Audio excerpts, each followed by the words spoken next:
It's Brittany, bitch, and we are back. Oh my God, we're back again. Now settle down. Settle down over there. It's been, Sup with it. I think, a whole month since we've done one of these. It's been a while. It was like, and I feel like Will might be thinking, damn, did I really make it to where they just don't want to He podcast ruined the ever whole again? podcast. Yeah, it was so bad. Whoa. No, I kid. No, summer's been busy. Summer's been busy, Yeah. and I went back to Very. work.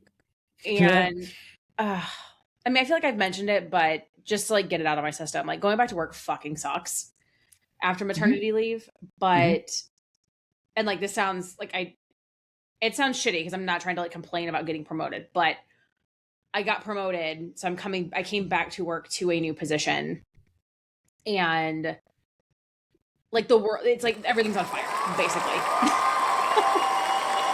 We gotta just speed over that she got promoted. All right, let's get excited here. No, it is exciting, but there's just basically our whole team is brand new to these roles in the last couple of months. So it's just, without being too much corporate speak, but we're like trying to keep the ship afloat, but also like get a handle on everything. And just, it's been a lot. Like this past week was my first full 5 days of working. Otherwise I've been working like 2 and 3 days a week because that's part of the like slow roll on. But it's not been a very slow roll to get back into working. I mean, I've worked at least 1 or 2 evenings a week. I feel like after the kids go to bed, for a few hours, just like clean my email out because I can't even I'm on calls or doing stuff that I can't even check my email during the day. So yeah, it's been a lot. It's been a lot. It makes me happy to see you have all these calls. Well, I gotta tell you, because I was so busy on the fucking phone from 9 to 4:30 with basically like an hour break total. Not an hour together, but like 2 30-minute breaks randomly, like at 2 bizarre times. Like it sucks. Here's the thing though. I mean, like I was super busy heading into the 4th of July and like even shortly thereafter. So it just felt alleviating to see when I woke up on, I don't know, maybe Monday morning. It was like, oh, it's Tuesday. I have 1 call today. I had like and yours 9, was loaded, and I was like, well, that sucks. Yeah, so, it's been rough. I know we've talked about it separately. Like, I think had I been going back to my, role that I left, it still would have been chaos because the organization, like the marketing organization, is still in flux. So there's just still a lot of changes happening. But had I gone back into like the programs I had been working on and the work I had been doing, slow rolling on, and 4 weeks of phased return and all of that would have been, I think, much more enjoyable. This has just been like, trial by fire, drinking from a fire hose. Like it's anything. It's all I can do to like tread water at this point. So it's been rough. And therefore we've not podcasted because we just have not had. Well, it's not just that. A free moment. No, I mean, there's been travel, and we had like the week off earlier, this month, and we were out of town. Then I was just out of town, and I'm going out of town again this week for work. And it's been a lot. Yeah, T-ball and the pool have taken up our weekends. I feel like we like, obviously it's hot. We need to go to the pool. It's fun to go to the pool. He's a lot more self-sufficient at the pool now, which is nice. Yes. But like we traded that, but now we have Kaya. That's what I'm saying. So. Like selfish gripe. He's great. He's got his life jacket. He's good. He knows like how to be safe. And then now we have basically a koala bear that's just attached to someone, primarily me, at all times. That's cool. But she does well. But it's just like we finally got to the point where it's like, oh, I don't have to be on him 24/7. Psych. Yeah. Well, and we've had a couple moments. We've had a couple moments though where she'll sleep in her car seat and we can all be in the pool and like hang out. Yeah. So it's not been too bad, but it definitely has been very busy for us with the travel with that, and the golf is ramping up for us too. Like I'm in the club championship this weekend. Like there's just a lot going on. Summer's busy. I think this is why a lot of podcasts do a summer hiatus. So if we keep doing this, then we're definitely going to be taking a more planned summer hiatus. We have 4 listeners. We can't really just go on hiatus. Hey, people are just going to be like, oh, okay. a year from now, maybe we have lots, maybe we double, maybe we have 8 followers. Oh, and they'll man, care that would be that we spicy. go. That would be They'll spicy. If care. we had 8, that would be crazy. But you mentioned Well, T-ball. We wrapped yeah. up our second T-ball season. Your first as a coach. Mm-hmm. It went pretty well, I think. Parents were happy. And kids were happy. You know, we've got, I think, 7 of the 8 want to continue doing whatever kind of, if we're continuing sports or whatever, at least being kept in the loop. So I think they all had a good experience. So it was fun, but man, it was getting hot towards the end.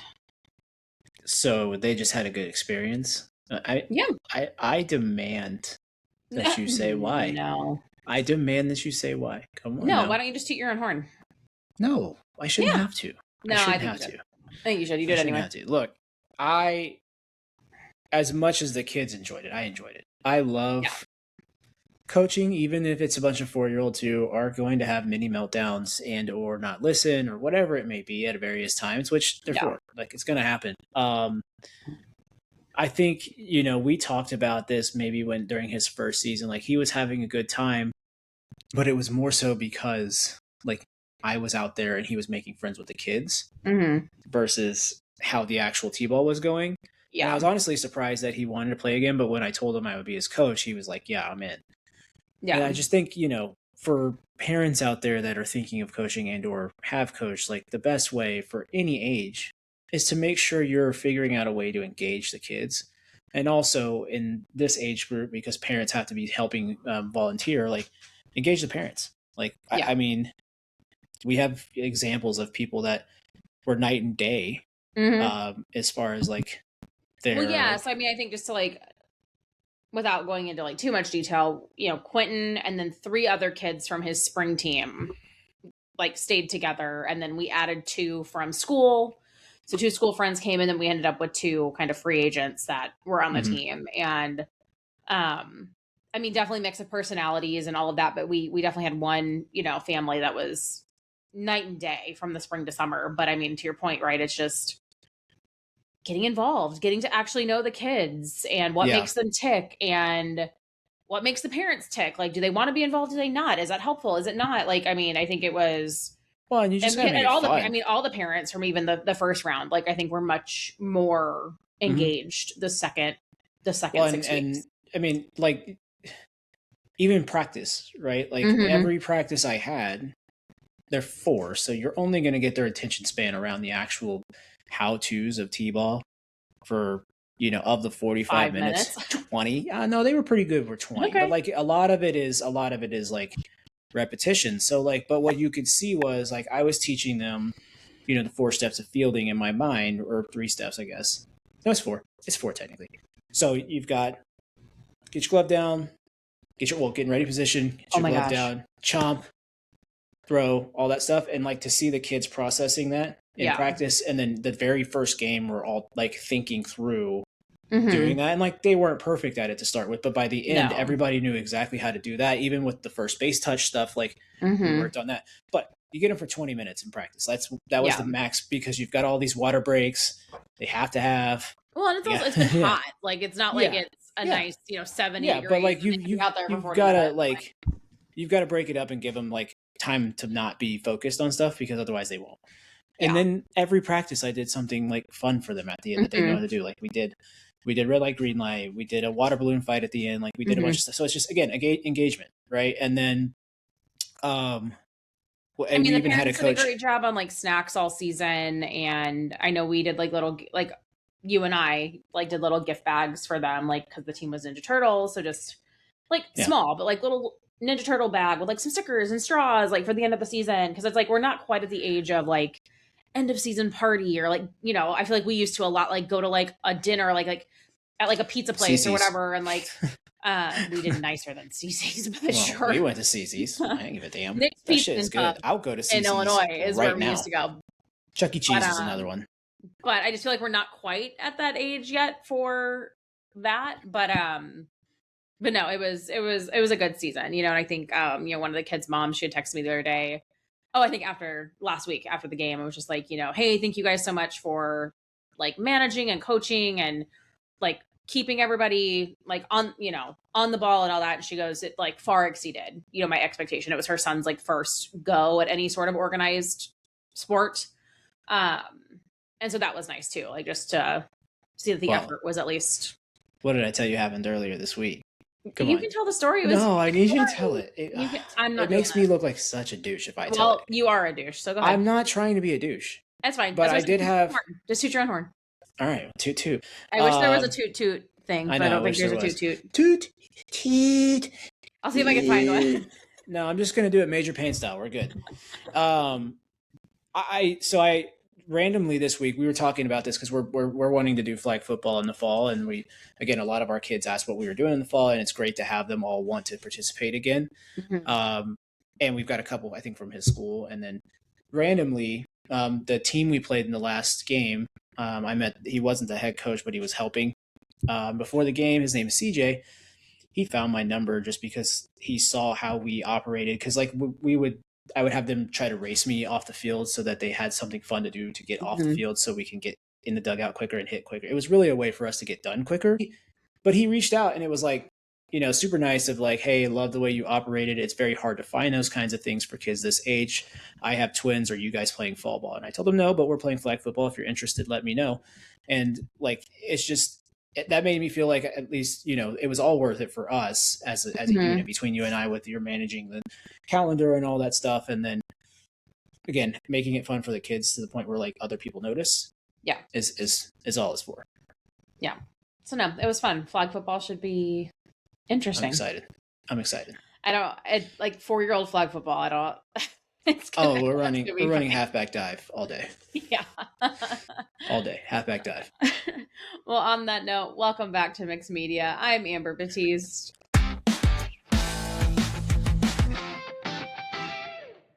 And I'm AJ Batiste.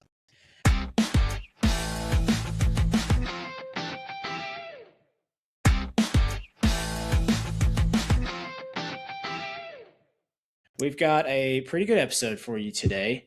Just pretty good. It's pretty good. Because I know what part of this is, and whatever. Anyway, we're going to talk about some of the stuff we've been doing this summer. Obviously, we talked, I think, on our last podcast about how Amber got the popcorn bucket for Toy Story, and we haven't talked about how that went for Quentin's first movie. So we're going to talk about that. We're going to talk about World Cup, Amber's first ever trip to Vegas to see the Backstreet Boys, and then we have a fun little game that Amber's not really aware of yet for the end. Yeah. Toy Story was fun. We took him out of school. We went on like opening Thursday, so left sister at school. That way he could get some one-on-one time, and plus baby movie theater. All bad. Don't recommend.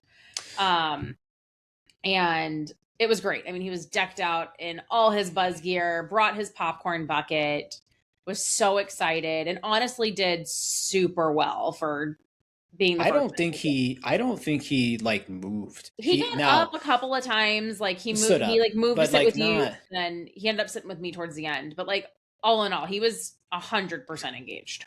Yeah, he wasn't like up trying to run around. He wasn't yelling during the movie. Like he wasn't doing any of that. Like he even asked minimal questions because we were all watching it for the first time, which was cool. And then the only thing is that fool ate like half of my cookie dough bites. I know. So I kid you not. We're all eating popcorn. I no more than open them. And he's like, "What's that? What's that?" And I'm like, "Well, you can try one." And he's like, "Those are good." As he's eating his M&Ms, he clears out his M&Ms. And it was like, Reese's Pieces. Oh, that's right. And then he's like, more.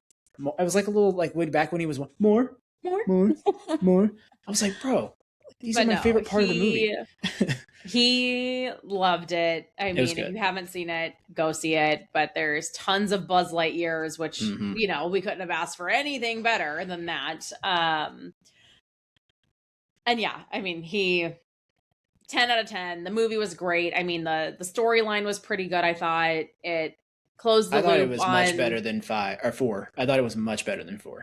Yeah. You know, I think all in all, you know, I know a lot of people, especially like our age, I mean, and even me a little bit, right? Like the first 3 are the OGs. Like it was a beautifully wrapped up story with Andy. Yeah. So it even introducing Bonnie and everything, like it could have ended there. They did not have to keep going. Obviously they're going to. I thought the 4th one was fine, but like it was fine, but it just compared to the other now 4, I don't think it matches no, up. this one, the storyline was good. It kind of got back to, I think, a little bit of the like some of the roots that addressed technology in kids and adults, quite frankly, and how reliant we are on it. And I think shamed technology in the right way, but also acknowledged like you're not going to get away from using technology in today's world. Like it's impossible to not have a computer or laptop or tablet or phone or whatever. And so just figuring out how to balance that, and also touching on like friendships and not everything online is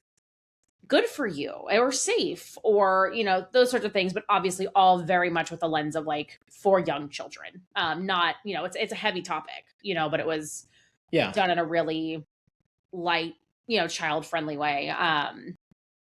And so, it was really, really good. I think, I mean, I cried twice. Naturally. You cry every time we see. Did you cry or get emotional at all? I knew what was going on. No, I didn't know what was coming, but like I knew as soon as she went up that hill, I knew that they have a moment like that in every one of their films. Movie. Oh, 100%. And so you're just like, you know, well, the first one really not, but like the first one not really, but everyone says but like because this just, I mean, it's been out forever. Like the main character of this one's actually Jessie. Yeah. Which is cool to see, but she, like her arc in 2, where like she had the scene where she's sitting at the window because her owner like left her on the side of the road, like she was super sad. I do have a bone to pick with that. Like if she goes through all this effort to then name her daughter after this doll, did she Emily, get another one? Her kid, you know, ends up naming her daughter Jessie.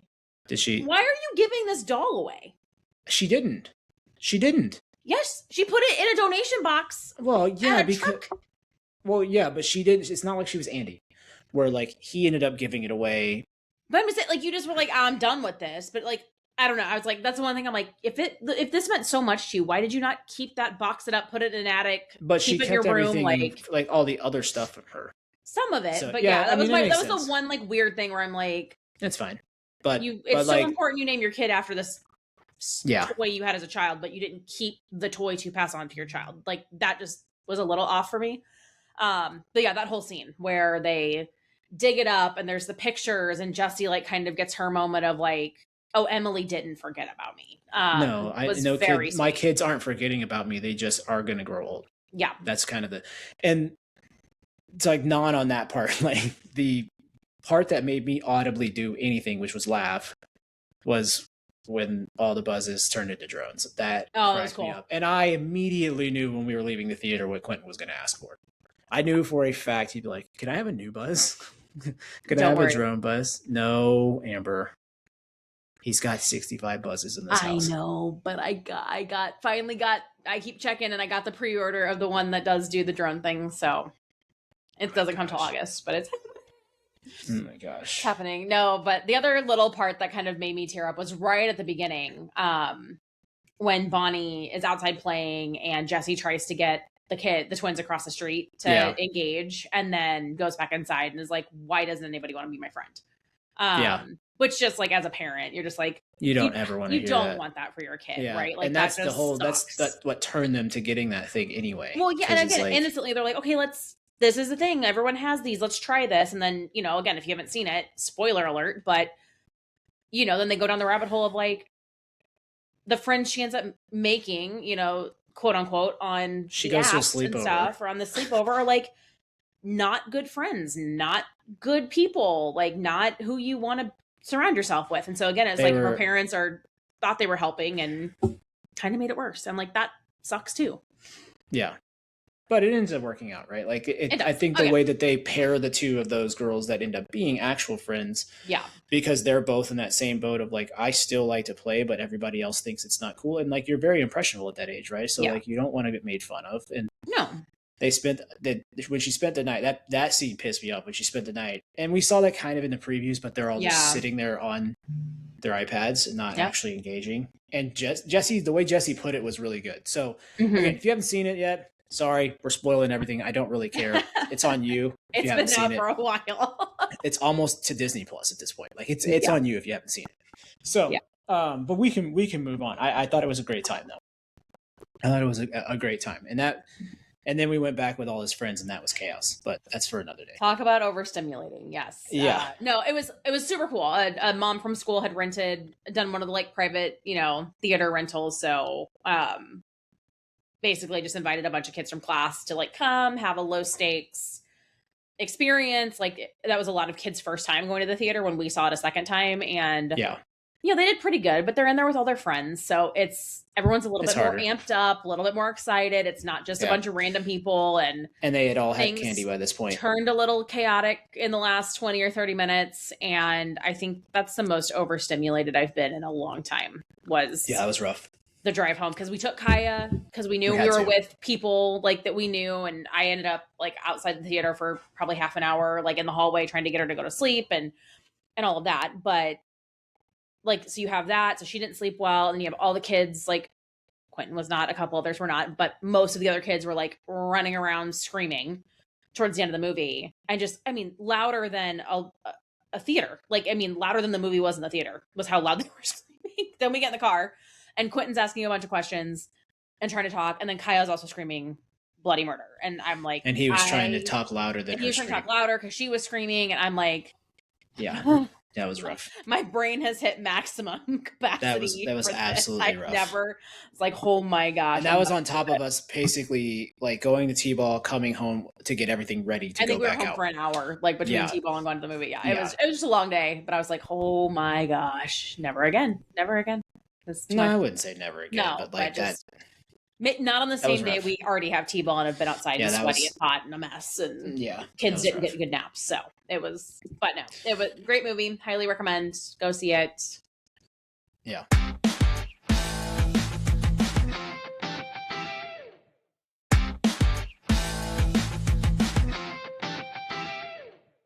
Let's talk about the World Cup. Yeah, the World Cup. Oh, that's pretty fun. Yeah. It was, I mean, we live in a host city, so we did nothing. We didn't go to anything. Didn't go to FanFest. Didn't.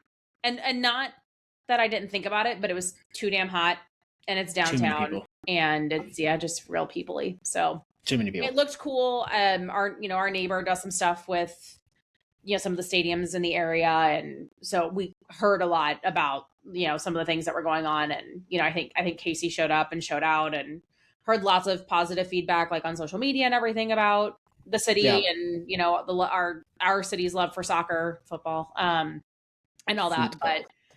But it was fun to watch. I mean, the fan bases coming over here was some of the best content I have seen in a long time. The best. Like them like learning about like, there was, I don't remember who it was, but like they were learning about like Arby's.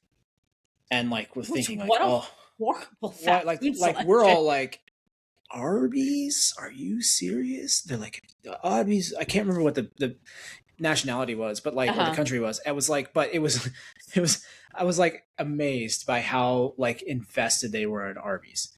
Like, oh my gosh. It's like the simple things that we take for granted. Now, granted, they don't have to deal with a lot of processed foods and shit over there. No. So that's probably why they're like, oh man, this shit's like crack. Well, yeah, that they do that on purpose. That's why we're what we are. But like, why all I thought the fan base is GLP-1. yeah. I thought that they're like, just again, we can get into the chants and stuff, but like the fans were just so fun to watch. The fandom is so different than I think anything that we have in the States, right? Like it doesn't matter if it's Olympics. Football is probably as close as we're going to get, but we don't have, nobody else does American football. So like at no point do we have a national team. Like that's the sport that I think we probably have the most fandom around in terms of like the cheers and the apparel and, the super fans. Like that's where we have that.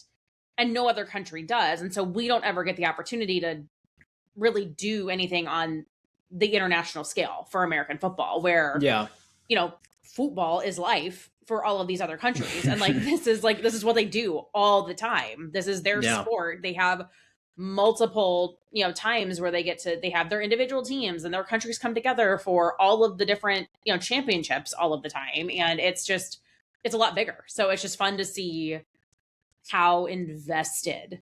I mean, Netherlands like took over downtown Kansas City. Oh my gosh. I'm going to like butcher it. Is it I know that's orange, but that's not how you pronounce it. It's like Oranje. I don't know if it's like I don't know what another I think it's the accent orange. is. Orange. I don't know. I don't want to be wrong either, though. I'm gonna look it up. I know. I'm like, I could say it like probably the Spanish accent, but I don't think that's right.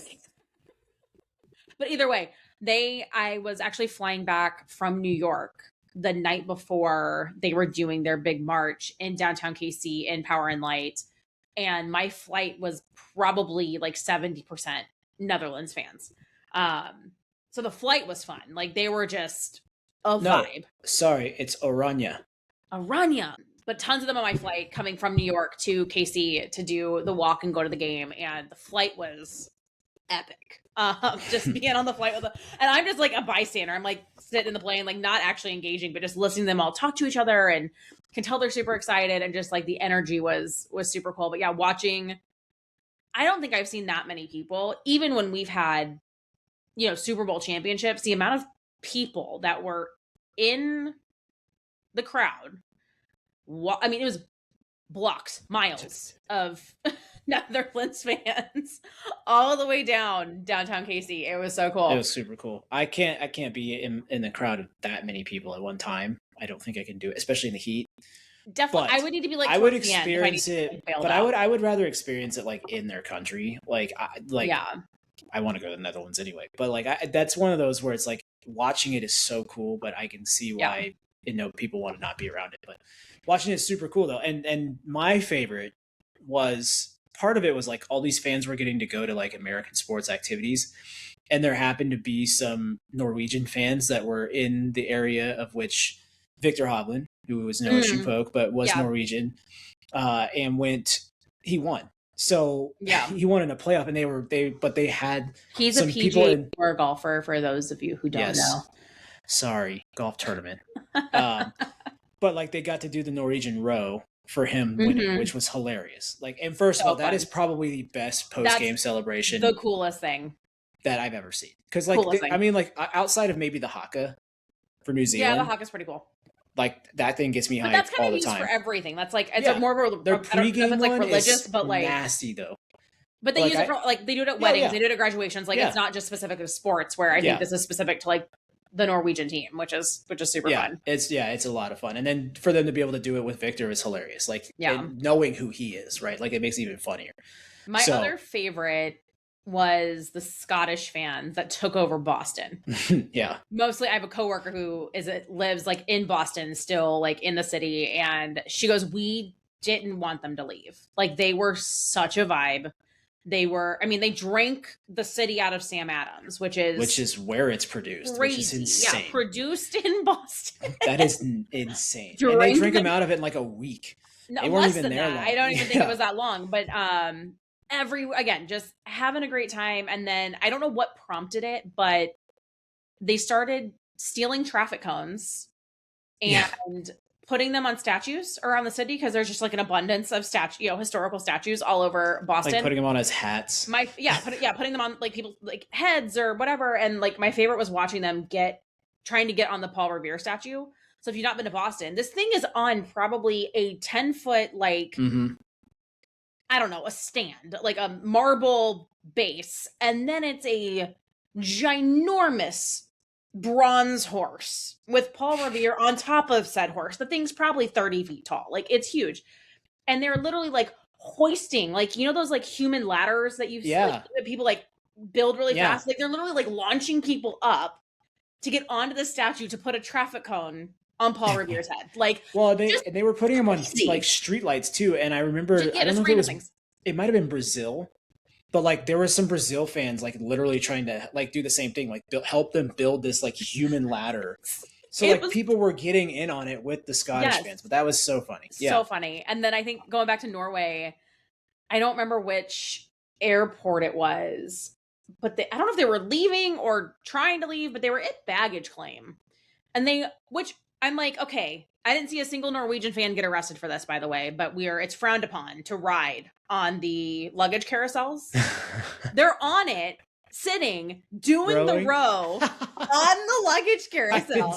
Oh my gosh. I'll just see if I can find it and send it to you. It was hysterical. But my first thing was like, any American does this, you're getting yelled at least chastised for being on the moving carousel, right? It would be insane if they did it in Boston too, of all cities. I don't remember what it was, but it was like probably 50 or 60 fans just on this carousel, riding it around wherever it's going, doing the row. It was chef's kiss. That's pretty good. Well done, that's Norway. But the other part of it was like the soccer part of it was good. Like I play FIFA. I care a little bit about soccer outside of the MLS. Like I know who players are. I know who they play for. Like I know that kind of stuff. But it's always so much more fun to lock into these international competitions. Mm-hmm. And it also shows just how far behind we are every time we think we're getting ahead.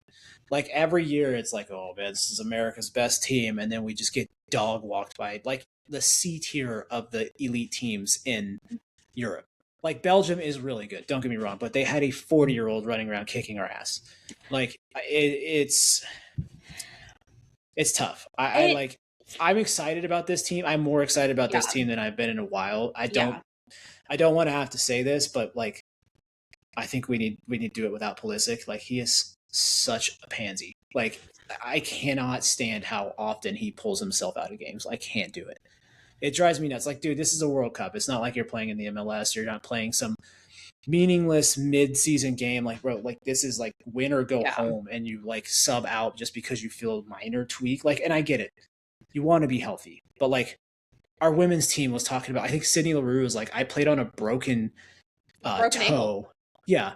Broken for ankle. a whole game. Mm-hmm. Like, yeah. Like, and if you think about it though, like Kobe Bryant shot his free throws while having a torn Achilles. Like, yeah. You get this one slight little and you're done. Like everybody else on the team is sacrificing. This is the first time we're hosting a World Cup, and however, like you're on home turf. Like, why are you not putting your full body on the line? It's win or go home at this point.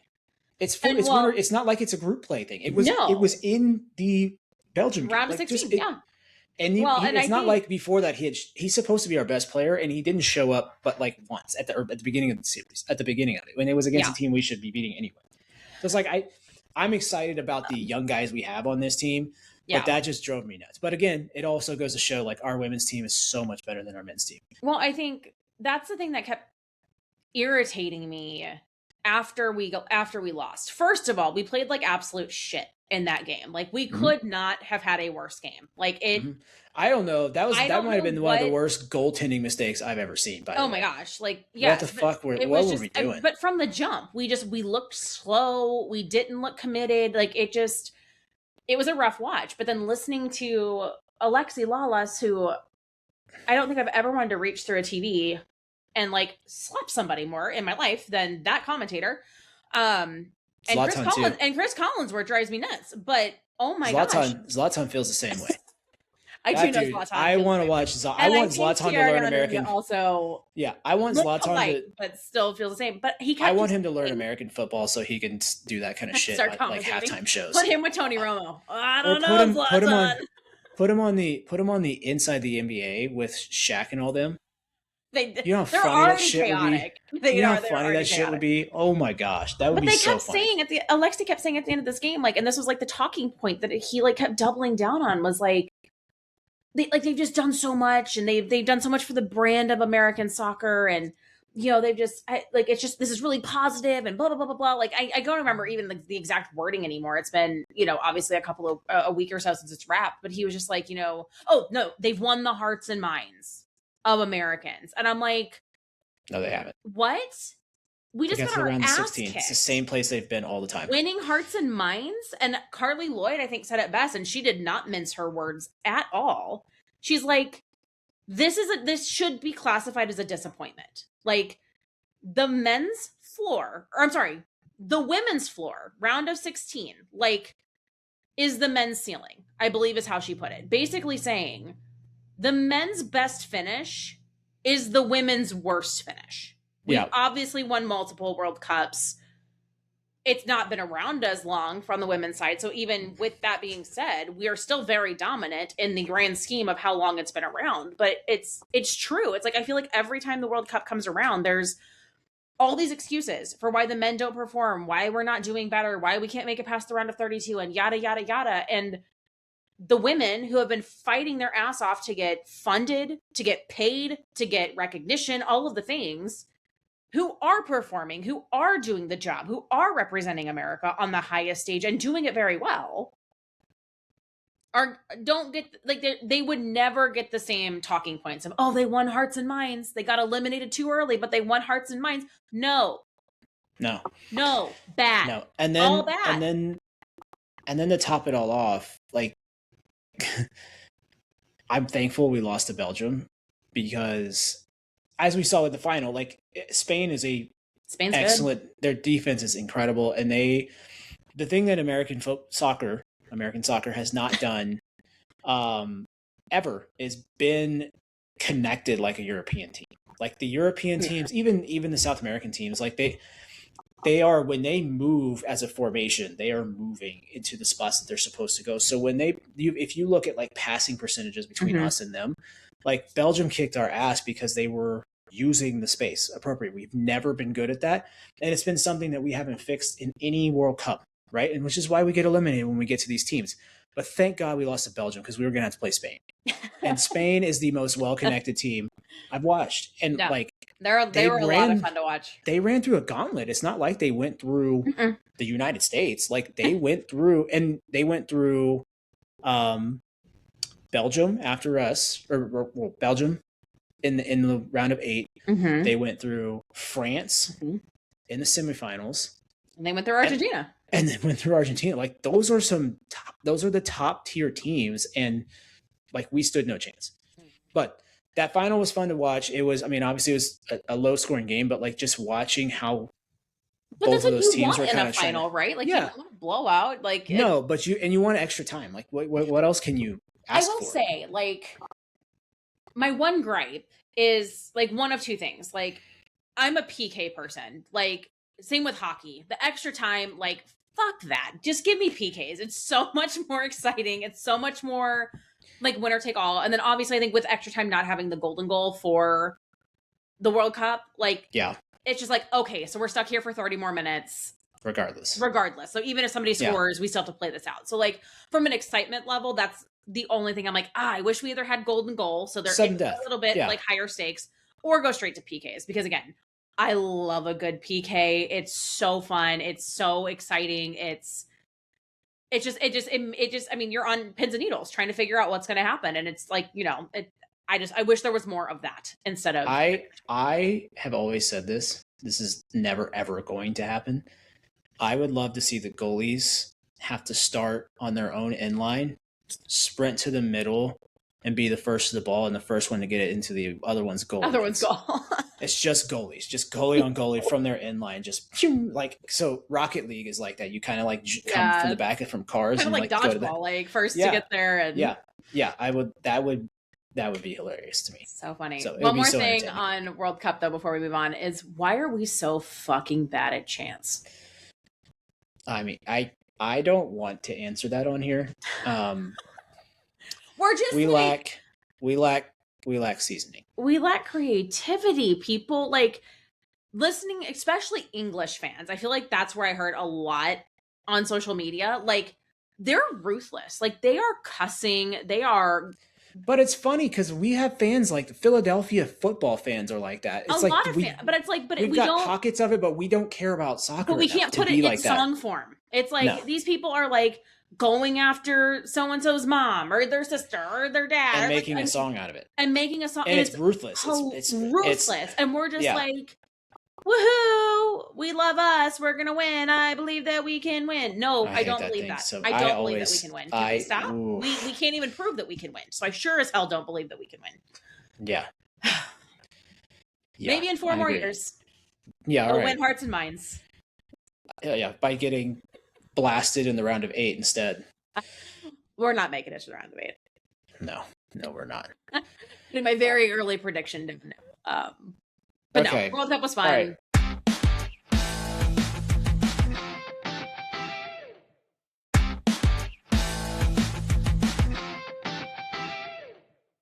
Let's move forward here, because this one feels like it's going to take forever and I'm not going to have much of a say in it. So Amber and her mom got an opportunity. Oh my gosh. Got an opportunity. We talked about these concerts coming up, and it with all this chaos of the summer, it crept right up on us. Sure and did. I'm, the first day, we'll get to the concert in a second. My only 2 cents here is the very first day, like this is the day that I am sitting on calls all day, by the way. And like, she's gone. So I'm solo with the kids. They're at school, so it's fine. But like, it's a day I'm solo with the kids. And she starts sending me fucking pictures of her food that she's getting. Mind you, I had Sonic. So it was like, ooh, yay. I You had Sonic. But that's a story. Okay. That's an argument for another day. Again, I was going to be on calls all day. But you got time to go to Sonic. On my way home from picking them up, I got it for breakfast. Mm-hmm. But anyway, like, you're sending me pictures, and what were my reactions to those? I literally reacted within the text with a middle finger to everything she sent me that day.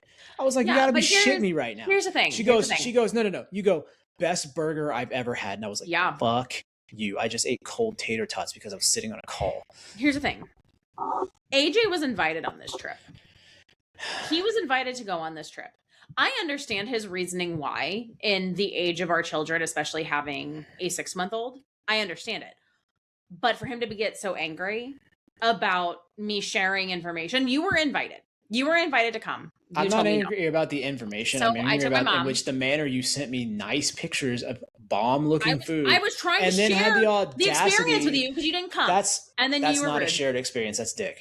Whatever. Anyway, so yes, I had never been to Vegas, which apparently has blown everybody's mind I've talked to. When they're like, "You've never been to Vegas?" Like, including my parents, who I feel like would know if I'd been to Vegas. They should know more than anybody else that you haven't been to Vegas. But both of them, you've never been to Vegas? And I'm like, I've never been to Vegas. I've never had to go for work. Never been for fun. Like, just, I've not had to be out there. And so, yeah, early as hell flight. I mean, I think we left the house at like 3:30. We landed in Vegas at like 8:45 in the morning, Vegas time. So we had all day Wednesday, got kind of freshened up a little bit, and we went to, it's called Holstein's downtown. In downtown Vegas, it's like a 10-minute Uber ride down there. Incredible. It is like, it's a very small restaurant. Like, it only has probably, I don't know, 6 or 8 tables at best. And then like a bar top with probably, I don't know, 15 stools.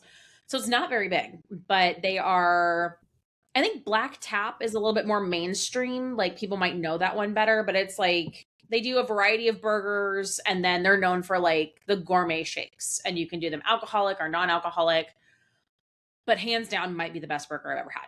It was a double smash burger with crispy onions, some sort of, I think like a garlic aioli, and then, I can't remember if there's bacon on it or not. There's probably bacon. And then they melt the cheese on top of the bun. So most burgers have it, underneath. The cheese was melted on top. And then it came with a side of au jus.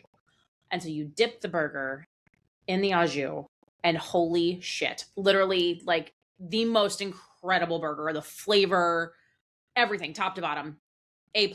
And then we also ordered their garlic Parmesan fries. Best garlic Parmesan fries I've ever had in my life. I know your breath was smelling hot after that meal. Oh, I didn't care.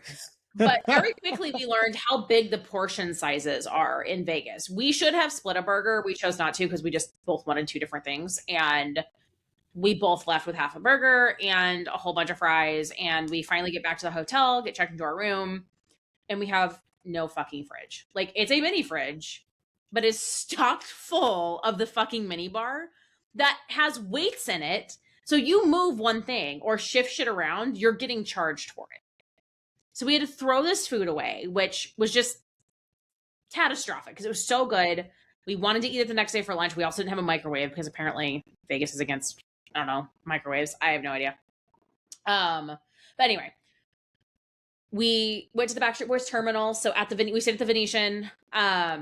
In the Venetian, they have what they've called the Backstreet Boys terminal. So it is a fan experience with tons of photo ops, merch. They have a bar in there, but just like a fun hangout space for going to the concert. Plus, you can get, I think, all of the merch in there is what they sell at the Sphere, except for like a unique weekend shirt, like a weekend specific shirt with just the 3 dates from your specific weekend. So we did that because I was like, I don't want to have to like buy stuff at Sphere and then carry it around and lug it the rest of the time. So did that, took a bunch of photos. That was a ton of fun. And then just kind of hung out the rest of the day.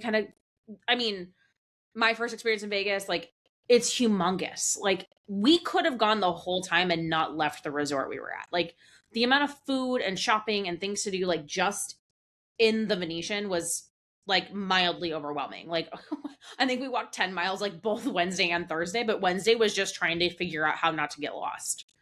Like, like, one of the things you could do is just get absolutely annihilated by the roulette table. We sure did. Yeah. So we did go upstairs and, like, kind of take a break. Mom took a little bit of a nap, which was, like, a funny joke that I sent everybody. I was like, Vegas has already taken out Mom, and she doesn't drink. So she was just tired but like passed out, like, on the bed. But we did, before dinner, we tried to go down to the roulette table, and we watched the end of the World Cup game, which I think was England, Argentina. France? Were they? France? I don't Maybe remember. Argentina. It was Argentina because they didn't play France. Yeah. And so England had just lost, and so we get on this table, and there's two, like, English fans wearing, you know, Lion jerseys and everything, and hysterical. They were so funny, so nice. So they were being real fun with Mom, because, like, neither of us are big gamblers, don't do it very often. So she's, like, trying to learn the rules a little bit, also place her bets, figure out what she can and can't do. And, you know, we were kind of talking to him. We're like, oh, you know, like, sorry about your loss. And one of them goes, yeah, it's fucking stupid. And, like, just starts going off on a tangent about, like, the game. And then she got up, like, she only was betting $25. I think she got up to, like, 100, and she was like, I'm going to walk away. Like, I'm good. I made, you know, 4 times my money. I'm all set. And they're like, no, come on, keep it. And then, of course, she got roped in to keep betting and lost it all. But that was fun. I mean, we're at the table for maybe half an hour, 40 minutes. But it was a good time. And then went to dinner at Boa Steakhouse, which again was incredible. They do a tableside Caesar salad, which was very good. Steaks were great. Taco Bell. And then we had the biggest baked potato I've ever seen in my life. We split a baked potato that weighed 12 pounds. Like, it was the largest, most dense baked potato. So moral of the story, if you go to Vegas, split your entrees, split your sides. Like, it's an unreasonable amount of food. We did go out after dinner to the Strip, walked it a little bit. We were kind of more on the north end, not quite north end, but definitely more north than where kind of the main drag is. So went down, saw, like, the Paris, saw Caesar's Palace, went and watched the Bellagio fountains do their thing, which that was really cool. And then came back and went to bed. And then Thursday, we went to Peppermill Restaurant, which, again, highly recommend. It's a little bit north, kind of across from Resorts World, if you're familiar with Vegas.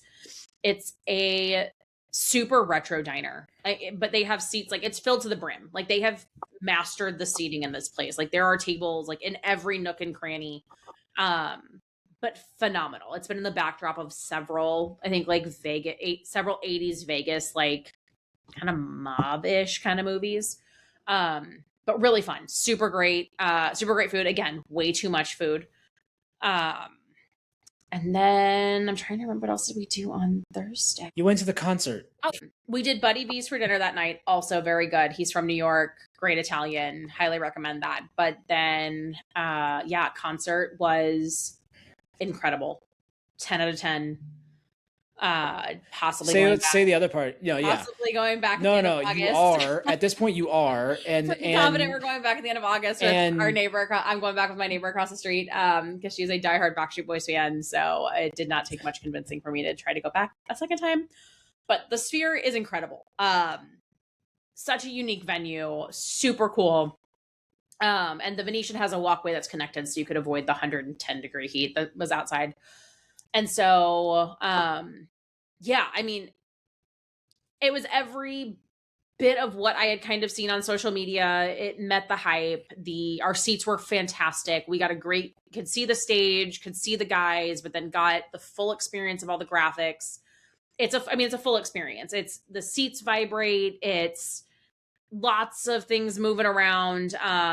It's super immersive, but it was perfectly nostalgic. Like, it was, and they came on and said, this was originally supposed to be like 3 or 6 shows last summer celebrating 25 years of the Millennium album, which, came out in 2000 or 99. And the fans just keep doing their thing. And we were show number 36. They've done another weekend already. So they're up to 42 shows, I think. And they've got 4 more weeks of shows throughout the rest of the summer. But it was great. I mean, everyone there is singing along. They know every word. Everyone's dressed in white with pops of Millennium blue.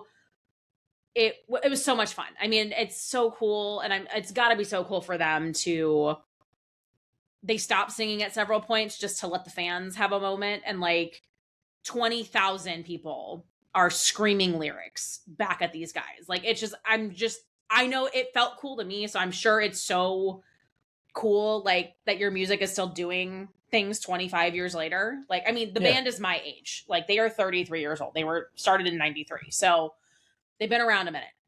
And they're all in great shape. They're dancing, singing, all live, no backtrack, no lip sync, no nothing. Highly recommend it. And so, yeah. And then, concert wrap, they go for about an hour and a half. It's not a super long concert. They have no openers. They go on about 8:45. We were done by like 10:15, 10:20. And it was, I mean, again, cool. Definitely the coolest concert I've been to, but one of the coolest experiences I've ever been to. Just singing your heart out with a bunch of other millennial fans. And it was just like nice to pretend it was 1999 again. And the walk back to the Venetian was super cool. We finally get back inside. And so we're kind of making our way back towards the casino floor, because that's kind of how you go back through the hotel. And someone way behind us had started it, but they start singing I Want It That Way. So then now you've got 20,000 people coming back into the Venetian singing I Want It That Way a cappella after this concert. And it was, again, you're just sitting there like, this is insane. Like, this is so cool. You weren't just sitting there, you were singing. Stop that. 100%. But like, as I'm singing, I'm like, this is incredible. Like, this is crazy. Like, this is so fun. I mean, again, and everyone was so nice. Like, that you're just around. Like, everyone was just there to have a great time. So, highly recommend it if you are a Backstreet Boys fan. Even if you're not, if you're just a Y2K girl, go to Vegas. Spend the money. Go see them. It's 100% worth it. Get the outfit. Mom and I did get comments from both Kevin and Howie on our on our post. It was so amazing. It's so amazing. Literally, like, I squealed when like Kevin's comment came up, and I was like, holy shit, like he saw our video. Because they do these really fun like transition videos of like you getting ready, and you use their music, and then you're supposed to like transition to what you're going to wear for the concert. So it's like, it's very much a thing if you're into or following what people are doing to go to the concert. So so that made my day. And then I filmed a fun video with Quentin and Kaya before I left, their song The Call. So the kids like Quentin lip sync over the hello, where are you? And so then I did filming like from the airport basically all the way up to the concert of basically saying, I'm gonna be late, sorry, I'm going to a place nearby. And that reel I think has like almost 83,000 views or something. So like, I know it's not viral, but like, make us some money on that. Come on, it's viral for my standards. So I was like, oh, okay, it's more viral than this shit. For sure. Fuck. For sure. But so I was happy. I was like, okay, that was not that, I mean, just posting it was fun, but the fact that I got like some traction was pretty cool. So yeah, highly recommend it. So much fun. And then Sunday we went to Hash House and Go at the Link. Another great breakfast spot. Again, if you're going to go to breakfast in Vegas, go before 10 a.m. All the people who were out the night before do not reappear until about 10 a.m. And then you're going to wait an hour and a half for breakfast. So if you want to eat and not wait in line, get there by 9. And then we went back to the Sphere and saw Wizard of Oz, which again was super cool. Definitely a very different experience from the concert. But very interactive. It's been out for a while now, but it's like during the tornado scene, like they've amplified a lot. The movie I think is about 120 minutes. They've cut it down to about 75 minutes. So took out some extra superfluous stuff. They like the tornado scene is probably 2 or 3 times as long. Obviously they've had to use, I think, some technology and maybe some AI to like build out the world a bit, you know, because a film that was done in the 50s definitely is not built for a 4K or 8K, you know, surrounding screens. So they've had to, you know, enhance some of that. But during the tornado, like there's wind blowing, there's leaves flying around, like there's things happening. When you go into Oz and Munchkin Land, there's like little butterfly animatronics that are like physically flying around you. There's when they do the apple tree scene, when they go meet the Tin Man, foam apples like fall from the ceiling when they shake the apple tree. And the flying monkeys, there's like 4 or 5 like animatronic flying monkeys that literally are flying around in the midst of everything, and fire goes off with the wizards on. So like super cool. Again, very different than a concert experience. I don't think it's like it's a one and done kind of thing. Like you could see it and then you've experienced it, but super cool. Highly recommend it. You can keep telling me to hurry up, but it was so fun. And then I finally talked my mom into getting a tattoo. So that was fun. I know you were not happy about it. But I've been talking to her about it for weeks leading up to this, because there's all these shops in Vegas that do flash tattoos. So for those of you who are not tattoo people, they're basically pre-drawn. Oh, you're a tattoo person now? Like you're just an official tattoo person now? Sure, if you want to call me that. But they're pre-drawn designs. So there's no customization or anything. And they're pretty limited. Like it's usually like shoulder to wrist and then like knee to ankle is where the placement is. And so they're usually 10 to 20 bucks. And I told her, I was like, hey, if you want to do it, like this would be a great, like she wants a bigger tattoo at some point. And I was like, this is a great like entry tattoo. Like just get it done, get it out of your system, whatever. So it took her until Friday after the Sphere, after going to Wizard of Oz, to finally like commit to doing it. So we Uber out to the place. It's like 10 minutes from the hotel. Uber, get there, talk to the guys. The guys were great. You know, I was like, it's her first tattoo. She's freaking out a little bit. You know, she's asking him a ton of questions. And I can see in her brain, she's like about to walk out the door, like, and just not do it. And I wasn't actually intending to get a tattoo. I was just going to let her do it. And I could see her starting to panic. So I was like, okay, like, what if we just both do it? It's a butterfly. It's super cute. Like, I'll just put it on my ankle. Like, we can get the same spot. And she was like, okay, yeah. And so she ended up going first. So I was like, I think if you sit and watch me, you're also going to talk yourself out of it. So like, just go get it done. So she did, got it done. It took less than 2 minutes, not super painful. Definitely the most painful spot I've had done, but not super painful in the grand scheme. So that was kind of a nice bookend to the trip. Is we got matching tattoos and then headed home, and then got delayed and didn't get home till like 3 o'clock in the morning. So that was less fun. But highly recommend it. Go see Backstreet Boys. It'll change your life. Yeah, as you're going to go a second time. Yeah. Okay. Well, man, that was quite the detail in that story. I had a great time with the kids, in case anybody was wondering. I mean, we had some fun. But yeah, I mean, I'm glad you got to go. I know, like, again, I had the right reasons for not going. It wasn't that I wouldn't have enjoyed it, and I'm sure I would have. Yes. But you're going again in August, likely, so that's cool. I'm getting new golf clubs.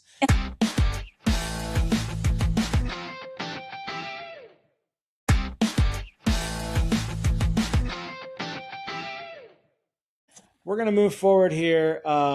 We've got a little bit of a game to play here. And for those of you that are on social media, there's these brothers. They started I don't know if it's a podcast or just a channel that essentially they do all kinds of like rankings and blind rankings and lists and drafts and like auction drafts where you have to pay money and stuff. So like there's a lot of fun stuff that they do. And I thought this would be a really cool thing to do because we've talked about our love for Disney and all of that stuff. And so what are you making me rank? This one's easy.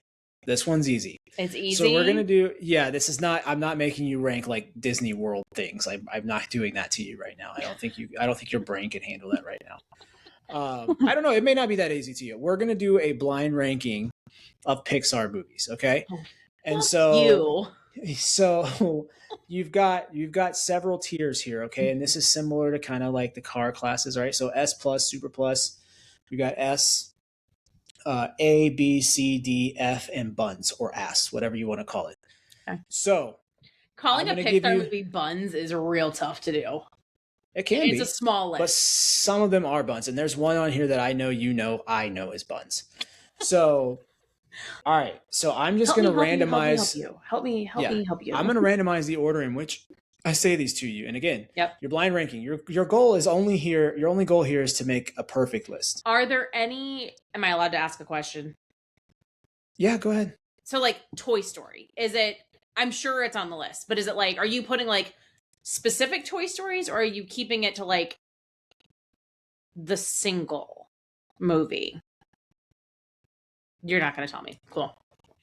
Like that, you can ask the question. I may not be able to answer that for you. Whatever. All right, let's do it. But I feel like that should give you an answer.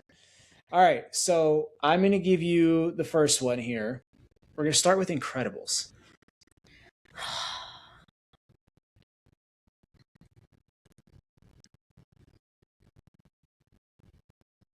B. That's B tier for you? Okay. And it would help if you give reasons, as you're doing this, you start talking about I need a starting point, and it's good, but I don't want to overcommit, and then I'm pissed that I've got something. Yeah, you've got to leave space at the top. I get it. I've got 3 above and 4 below, so I feel like it's a solid film. I love it, have loved it. We're back kind of in it now with Quentin, so but I'll give it a solid B. Okay, Coco.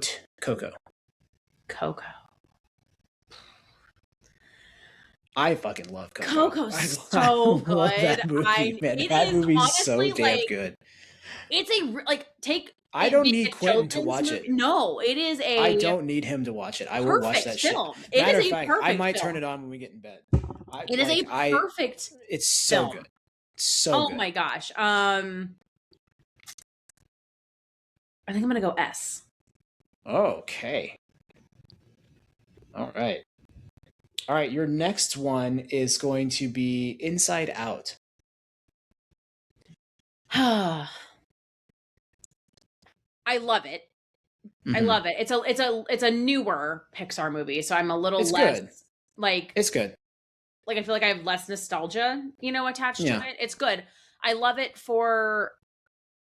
and I think I will love it a lot more, I think, when Quentin gets a little bit older, especially the second one, as Riley is kind of teetering on, I think, puberty and everything. But just, I like the way it humanizes the emotions and, like, really makes it digestible to understand. Like, you have emotions conflicting, like, in your body at all times. It's how you choose to manage it. So I love that. But it's not my favorite. Is it above Incredibles?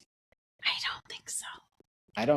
This is your list. This has nothing to do with me. I think I'm going to put it as a C. Okay. And, I really wish this was numbers, because, it's not a C movie. I want to make that abundantly clear. It is not a bad movie. It's just a C tier in this grouping, in the Pixar world. It's a C tier. This is what happens, okay? I don't like it. The next one I'm going to give you is Cars. I'll probably get some hate for this, but, it's fine. I don't love it. The audacity. I will say Cars probably, of all of the ones that have sequels, it probably has the weakest ones. I don't think I've seen anything beyond the first Cars. Cars 2 is okay. Great. The first one's good.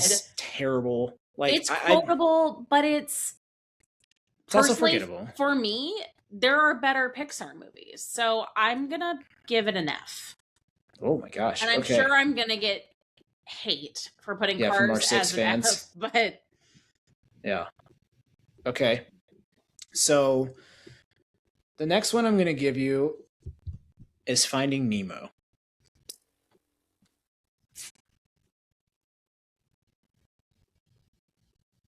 You have S+, A, D, and ass buns left.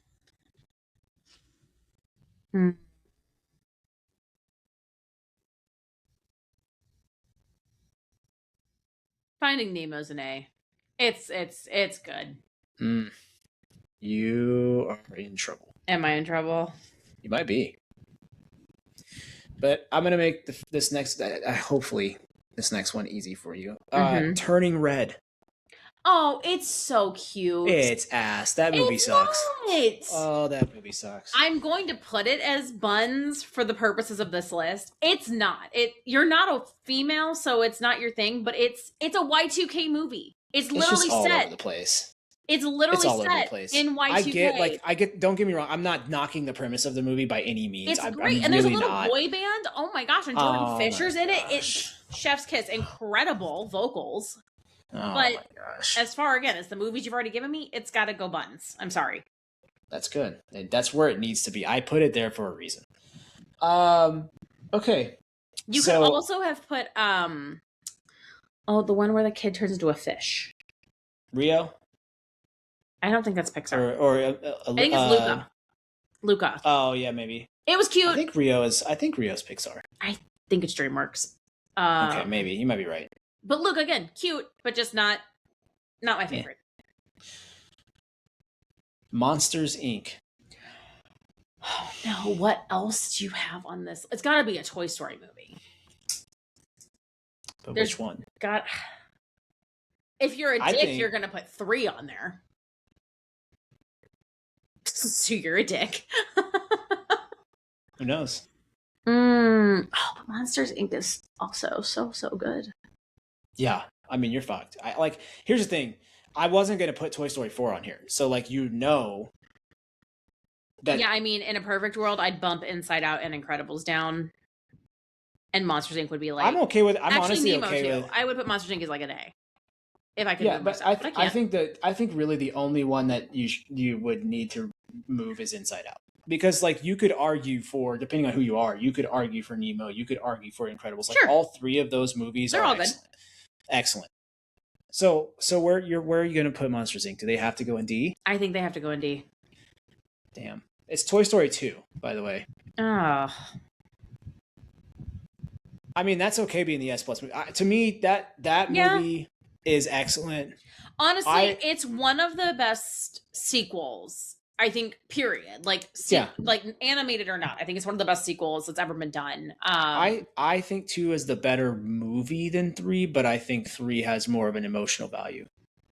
Yes, I mean 2 is obvious. You get all the new characters, you get Jesse, but you get Lotso's a dog. That Lotso is probably the best Toy Story villain.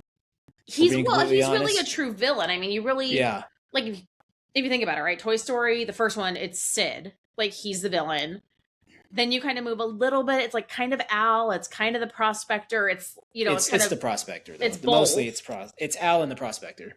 And so you've got 2, and then Lotso is psycho, and then doesn't get his redemption arc. By the way, he never gets redeemed. Everybody else he partially him does, and Stinky Pete don't get redeemed. No, they shouldn't. Not everyone is redeemable. No, but in 4, she gets redeemed, right? Yes, and but. Gabby, dolls creep me out. I'm just not a big ventriloquist dolls. Oh, the Benson, Benson creepy as hell. But even Gabby's creepy. I mean, you can ask my mom. My parents. I'm not a doll person. I have tons of dolls that I was gifted by my grandma that are sitting in a storage area somewhere that I need to go through and get them. But they're all probably mint condition in boxes because I never used them. Never touched them. And my grandma had tons of dolls all around their house. When we used to go visit at Pop's house, and they're just kind of scary. They're just they are. Okay, but look, all in all, you made a little mistake. It's not your best. It's not your worst. It's not your best. It's not your worst. I would give you a C+ on this list because having Monsters Inc. in D is a significant L. Yeah, I mean, again, I think that's tanking. Me personally, I would shift everything. That's tanking one of them. I would shift everything from Finding Nemo down and put Monsters Inc. in an A. Okay, I don't hate that. I personally, if I could make one move, I'm shifting everything down and I'm putting Monsters Inc. to it. I love Coco, but I don't know if I could put it above Monsters Inc. I love Coco. Don't get me wrong; it's a newer one. But the value of I saw Monsters Inc. when it came out. Oh plus, totally. The nostalgia, right? But plus that movie is timeless, and the fact that our son is figuring out how to say Mike Wazowski, so it's so fun. That's one of my they're sequel is slept on. A lot of people don't like Monsters University, but it is slept on. It's technically a prequel. It is, but I really enjoy it. No, I do too. I mean, I think, yeah, it's hard to go wrong with Pixar movies. I mean, it's not, because Turning Red's trash. No, it's not trash. It's just not made for you. The movie itself is trash. Not made for you. It's not the premise of it. The movie itself is trash. It's not, but it really is. You know what? I'm surprised you don't have on here. Up. You know, this might get me killed. That is not one that I revisit often. I don't hate it. I just what? I like that movie. Don't get me wrong. I like that movie, but I am not on the I'm not on the that's a top 5 Pixar hype train. It's not. If you've got Are you kidding me? It's good. Toy Story 2 and 3 are on a top 5. Nemo. You know another Incredibles, one that you Monsters, don't have on Inc. here? I'm looking at a list now. That I feel like I only maybe watched it once or twice when it came out. But we've watched it a few times now with Quentin. And is an impeccable movie. WALL-E. It's solid. But fantastic. another one that I did not really watch when it came out. I'm with you. I watched it, but it wasn't, because there's really no actual talking in it for the most part. Between at least the robots. I honestly was surprised Quentin was as into it as he was. I was surprised he stayed invested because there was no words until they get on that ship. Yeah. But like I said, you can't. There's no way you can put Up in your top 5. I think I don't know. It's pretty good. I need to give. I'm looking at this list. There's the Brave with Merida. I need to give that one another shot. I feel like I watched it a long time ago, and I think I would like it now. I feel like I maybe fell asleep. I don't know. I've also never seen a Good Dinosaur. Have you seen that? Hey, everyone, listen to this. She was like, I don't like any of the things these guys do. This seems like a stupid thing, but look what it's got you doing. Look what it's got you doing. This blind ranking list has got you doing some their extra last research. 4 movies that have come out. Also, nope, we're going down this tangent real quick and then we'll be done.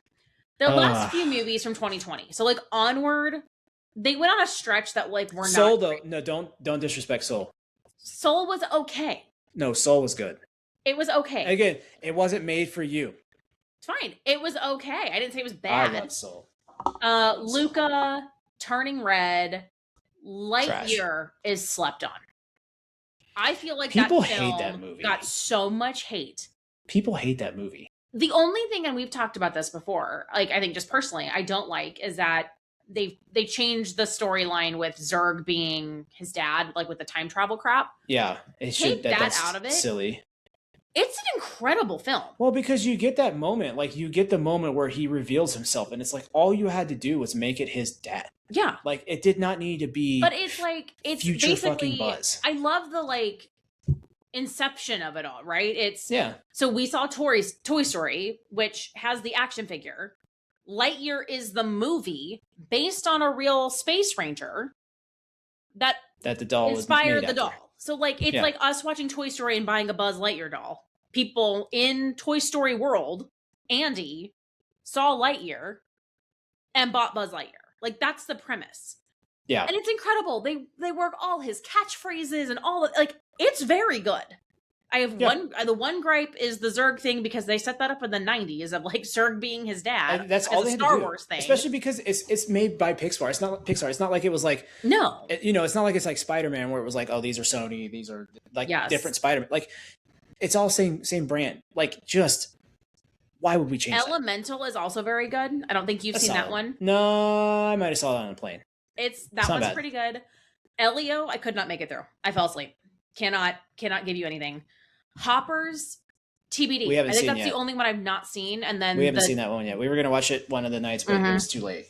Yeah. But I mean, again, it's hard to go wrong with a Pixar film. Their library is, they've got 25 movies that I just looked? 32. With Gato coming out next year, which is the one they previewed at Toy Story 5 about the cat.